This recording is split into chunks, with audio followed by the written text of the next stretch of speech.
இன்றைக்கி சேமியாவை வச்சு ஒரு சூப்பரான ரெசிபி பார்க்கலாமா? அதுக்கு ஃபர்ஸ்ட்டு உங்களுக்கு என்ன வெஜிடபிள்ஸ் எல்லாம் தேவையோ அதெல்லாம் தனியாக பாயில் பண்ணி எடுத்து வச்சுக்கலாம்.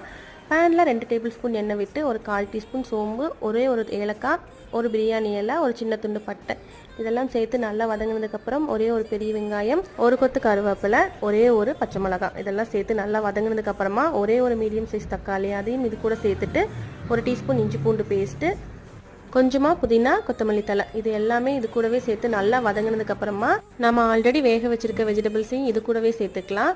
தேவைங்கிற அளவு உப்பும் சேர்த்துட்டு 1/2 டீஸ்பூன் காஷ்மீரி மிளகாய்த்தூள், 1/4 டீஸ்பூன் மல்லித்தூள், 1/4 டீஸ்பூன் கரம் மசாலா, அப்புறமா கொஞ்சமாக மஞ்சத்தூள் இதெல்லாமே சேர்த்து ஒன்ஸ் நல்லா வதங்கினதுக்கப்புறமா உங்களுக்கு தேவைங்கிற அளவு தண்ணி சேர்த்துட்டு தண்ணி நல்லா கொதிச்சு வந்ததுக்கப்புறமா சேமியா இது கூட சேர்த்துக்கலாம். நான் இன்றைக்கி ஒரு பாக்கெட் சேமியா எடுத்திருக்கேன்.